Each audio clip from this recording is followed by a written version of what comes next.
Forget about the founders. Today, we're talking about the managers on Culture Builder Live.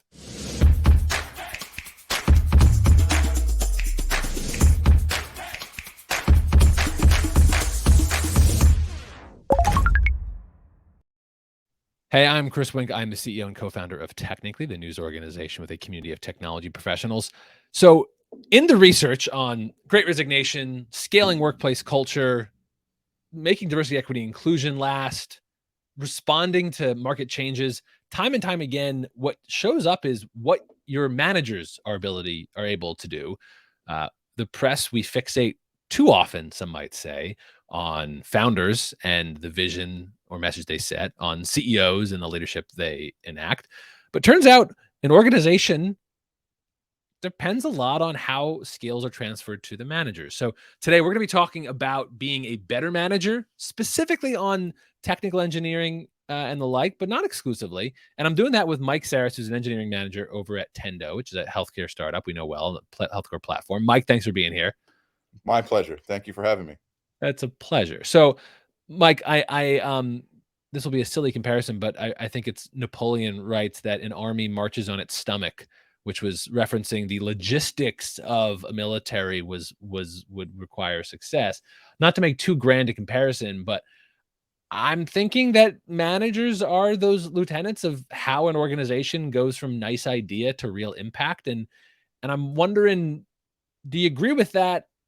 And more importantly, how do you find great managers? Are managers born or are they trained? Well, first thing I have to say is while managers might be the ones on their stomach and doing all that great stuff Napoleon said, What a strange it's the comparison. team members, right? Like for me, Well it's said. all about the team members. Like if I could just be a spectator and not have to do much, that's probably the ideal. But when you talk about whether great managers are born or nurtured and developed, I think it's both. From my personal experience, I think I'm very lucky that I've just kind of been a natural leader even since a kid. You can talk to my brothers about how I used to file them out into the front yard and make them do spring training every summer, and I was leading. As silly as that sounds, but certainly that has helped me. I think become a better manager, but it is not going to get you where you want to go alone. I think actually it can be a hindrance. Sometimes if you just think you're going to be a great manager because you're naturally a great leader, that's probably going to turn you into a bad manager. I think, it, like I said, it helped me that I was a natural leader, but I got a lot of training and, sort of early on in my career, I was fortunate to be at a big company where they had specific management training when I got promoted to like a vice president. It doesn't mean the same thing at that financial company I was at, but I got promoted to a leadership role. There was training, we whether it was an hour once a week or once a month or sometimes 2 hours or a half a day, like they had a training path laid out, and I still ride that training, almost a decade later, and use it.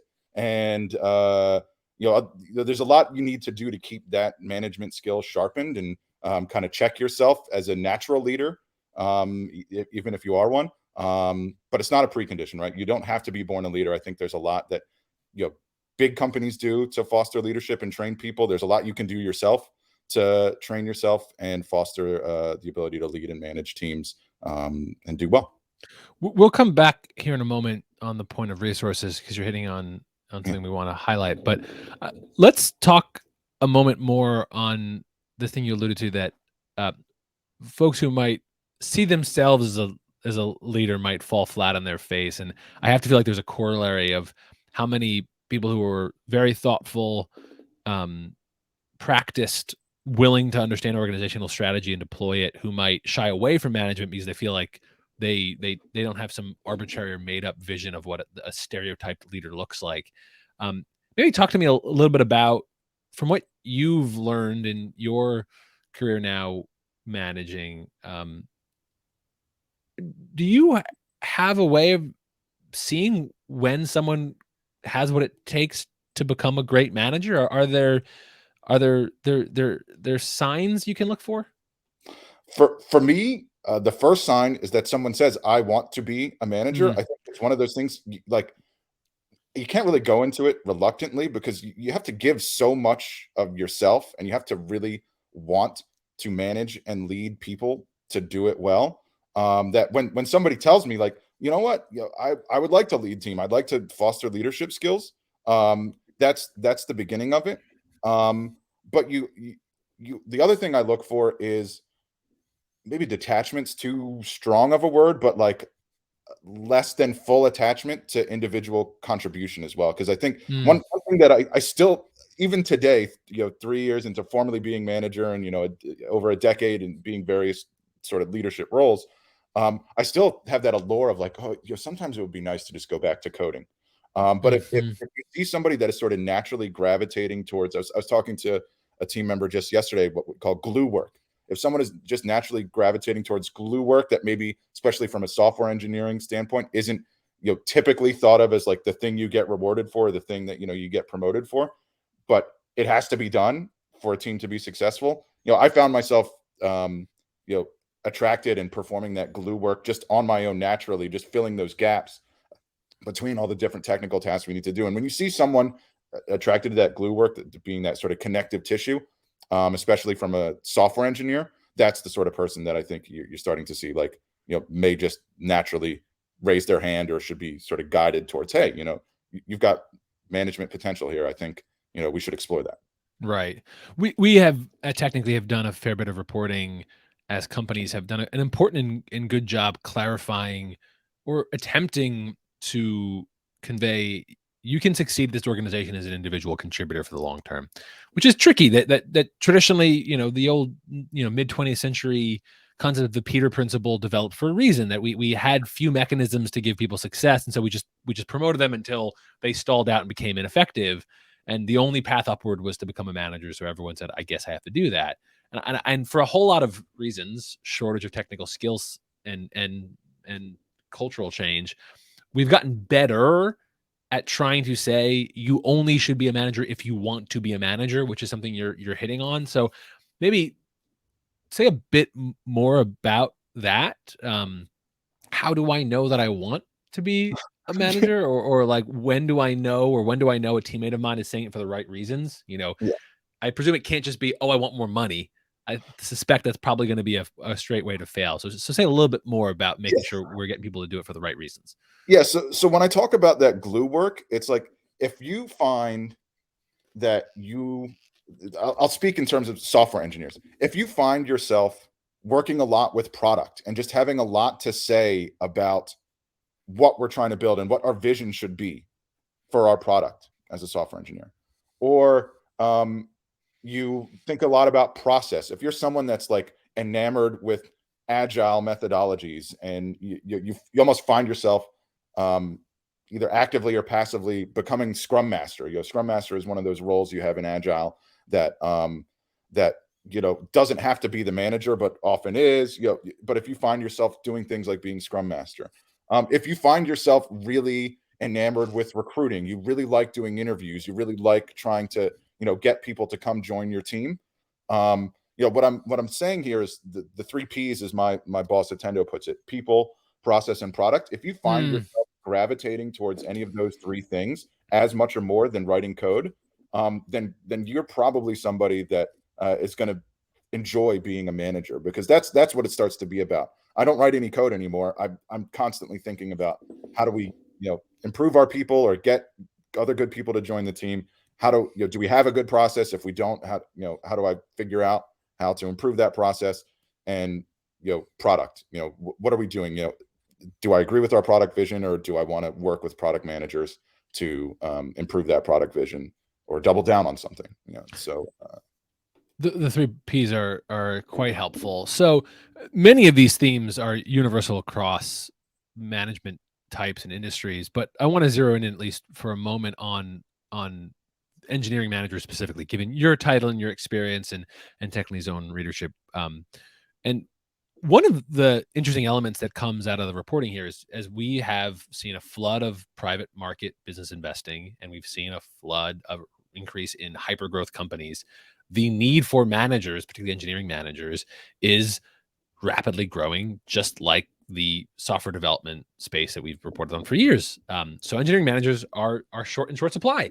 So people are finding different ways to get people on ramped into engineering manager roles, and in a lot of ways, I think that's great.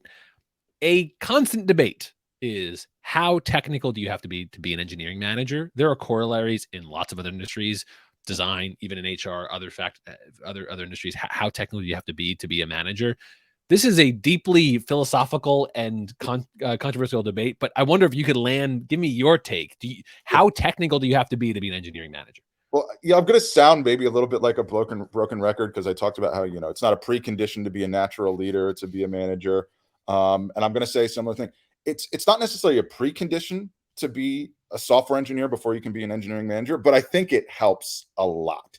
I Right. think, if, what strikes me is, maybe if you were, a product manager, or someone that had otherwise worked with engineers, software engineers, you could transition into an engineering manager too. But I think it is really important, for an engineering manager to know what it is like to be a software engineer.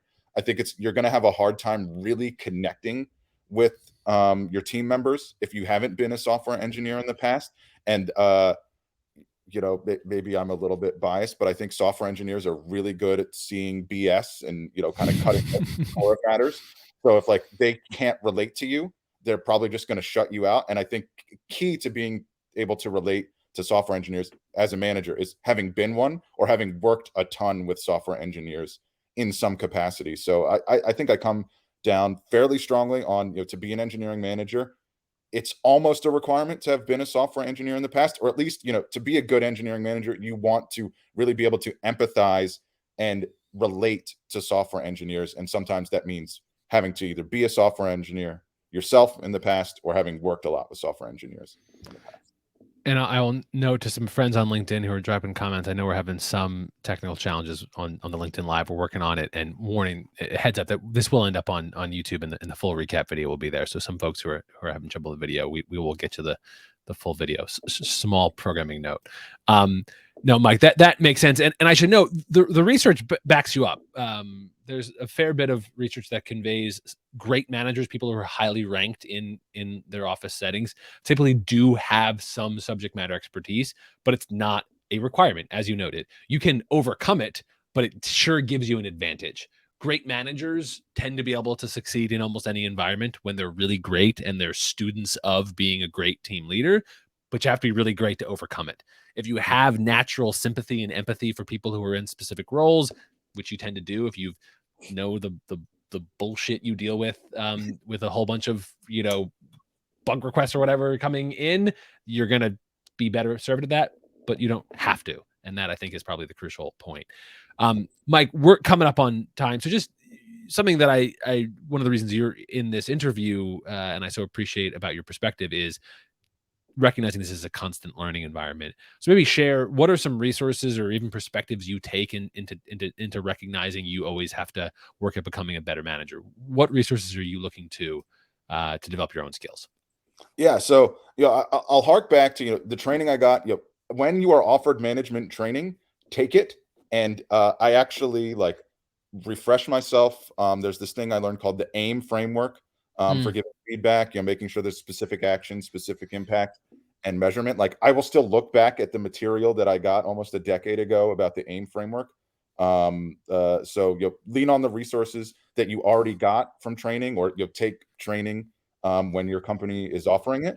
But also, I'm a big newsletter guy. I call me old fashioned, but I still read email.